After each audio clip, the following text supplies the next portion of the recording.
Well, Remembrance Sunday, and I'm just thinking as I'm heading down to the cenotaph in my hometown in Bangor in Northern Ireland.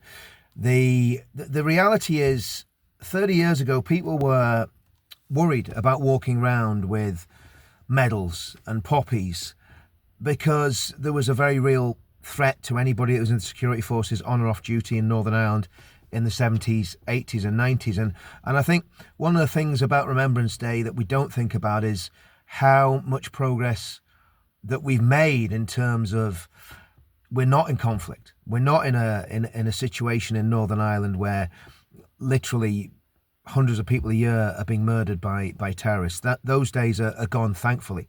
But there was a great sacrifice for those days to go by British soldiers, by members of the Royal Ulster Constabulary, and by civilians and just patriots that took a stand for what was right.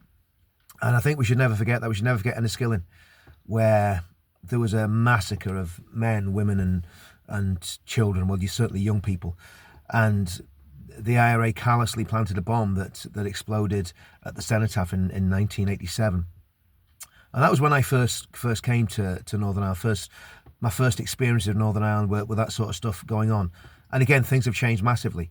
And yet, for many, many years, many of us checked under our cars. We're very cautious about where we went, cautious about who we spoke to, cautious about who we told that we'd been in the military.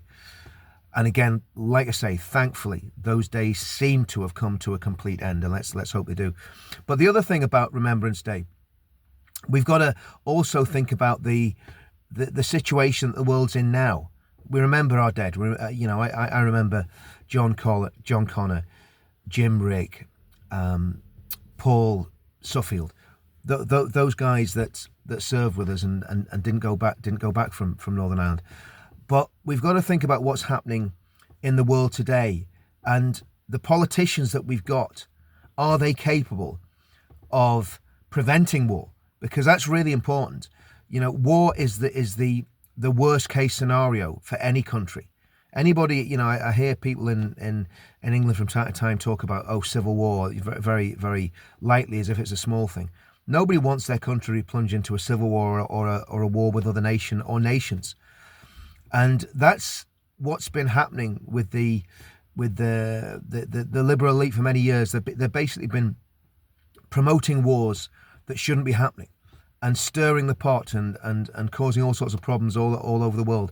And that's one of the reasons I'm really glad that Trump's become president, because I think that Donald Trump will genuinely stand against that and fight against that. And we need the same in the UK. We need politicians that will actually take seriously how dreadful war is and how it has to be a last resort. When you're fighting against fascism, whether it's religious fascism or Nazi fascism, obviously war is probably the only option. When you're fighting against communism, exactly the same. War can end up the only option.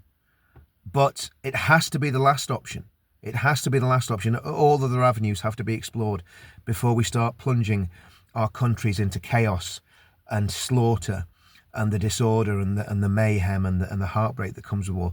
So yeah, it's a day when we should reflect on those things, and we should think, how do we stop those things ever happening again? See you all soon.